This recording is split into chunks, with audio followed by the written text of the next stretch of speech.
जैसे कि हम फर्स्ट सेमेस्टर में फूड पे बात कर रहे हैं, हमने ये तो बात की कि बच्चे की स्किन के लिए कौन-सी फूड अच्छी है, उसकी ब्रेन डेवलपमेंट के लिए कौन-सी फूड अच्छी है। तो कौन-सी ऐसी फूड है जो फर्स्ट ट्राइमेस्टर ऑफ प्रेगनेंसी में हमें अवॉइड करनी है, वो हमने नहीं लेनी, जो बच्चे की ग्रोथ, उसकी स्किन, उसकी डेवलपमेंट के लिए ठीक नहीं है, जो नहीं लेनी चाहिए? उसमें बहुत सारे ऐसे फूड्स हैं जिनमें आप ये कह सकते हैं कि केमिकल्स या टॉक्सिन्स प्रेजेंट होते हैं। अगर उसमें हम बात करें तो ग्रोथ और डेवलपमेंट यानी कि फैट्स के लिए हम कहते हैं कि आप लोग लीन मीट यानी मछली और जो हमारी देसी मुर्गी है उसका इस्तेमाल करें। तो उसमें ये तक मछली के कॉन्सेप्ट ये होते हैं कि उसमें हाई मर्करी का कंटेंट होता है। मर्करी बेसिकली न्यूरोटॉक्सिन है कि जिसको अगर हम ज़्यादा मिकदार में लेते हैं या अगर हम वो खा लेते हैं तो वो बच्चे की ब्रेन की डेवलपमेंट को रोक देता है या उसकी ग्रोथ को डिले कर देता है।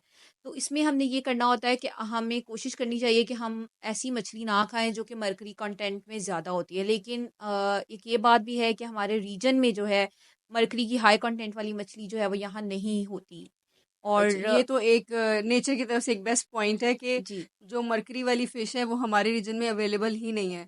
लेकिन मछली खानी ज़रूर चाहिए, प्रेगनेंसी में हाँ सेफ़ जी, है और वो जो ज़रूर ताज़े पानी की हुँ, मछली होती है वो लाज़मी खानी चाहिए। वो हमारे ब्रेन की डेवलपमेंट में बहुत और हमारी ग्रोथ में बहुत बच्चे की ग्रोथ में बहुत जो है वो अच्छा, इफ़ेक्ट और अच्छा कौन-सी इफ़ेक्ट फूड देती है है। और इसके अलावा नहीं खानी चाहिए? इसके अलावा अगर हम बात करें तो ऐसी सब्जियां कुछ सब्जियां ऐसी हैं जिसमें नाइट्रेट का कंटेंट अच्छा। ज़्यादा होता है। तो नाइट्रेट जो है वो फिटस में एब्नॉर्मेलिटीज़ कॉज करता है। हुँ। और अगर हम उसकी बात करते हैं तो उसमें हमारे पास जो है कैरेट्स होती हैं जितनी कैरेटेनॉइड्स जिसको हम कहते हैं जिसमें रेडिश हो गया, मतलब ये जो मूली हो गई, गाजर और मूली। मूली गाजर हुँ। जितनी भी हमारी ये सॉसेस जो होती हैं वो हमने इस्तेमाल नहीं करनी। और इसके अलावा कोई और फूड जो हम नहीं ले सकते प्रेगनेंसी में? उसमें मीट आ जाता है। मीट जो बीफ हम जिसको कहते हैं वो हमने ज़्यादा मिकदार में पहले 3 महीनों में नहीं लेना होता। उसमें भी जो है कुछ बैक्टीरियाज़ और ऐसी चीज़ें प्रेज़ेंट होती हैं जो कि ब्रेन की डेवलपमेंट को डिले करती हैं। और अगर हम सबसे एंड पे बात करते हैं तो वो हमारे पास कैन्ड और प्रोसेस्ड फूड्स प्रोसेस्ड यानी कि फूड। जो हमारी इंडस्ट्री में चीज़ें बनती हैं, वो जो भी हम कैन्ड फूड होता है उसको हम स्टोर करने के लिए मतलब कि हम उसको लंबे टाइम तक प्रिज़र्व कर प्रिज़र्व लें करने। या उसको इस हिफाजत से रखने के लिए उसमें केमिकल्स लगाए हुँ। जाते हैं जो कि फीटस की डेवलपमेंट और मदर की हेल्थ के लिए अच्छे नहीं होते।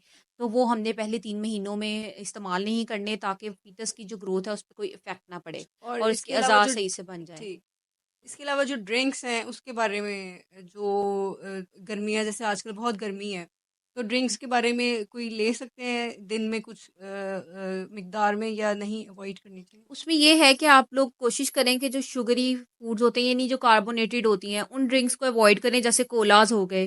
कोशिश करें कि आप लोग फ्रूट्स खा लें जिनमें पानी ज़्यादा होता है या फिर उन फ्रूट्स का जूस ले लें जिसमें आड़ू का जूस हो जाता है। आजकल आड़ू आए हुए हैं तो वो आड़ू आप लोग इस्तेमाल कर सकते हैं। सर्दियों में माल्टे का इस्तेमाल किया जा सकता है, माल्टे का जूस, गाजर जो है, लेकिन गाजर हमने नहीं लेनी तो आप माल्टे का इस्तेमाल कर लें। और इसके अलावा कोशिश करें कि जो फल के रस होता है, फल का रस इस्तेमाल करें।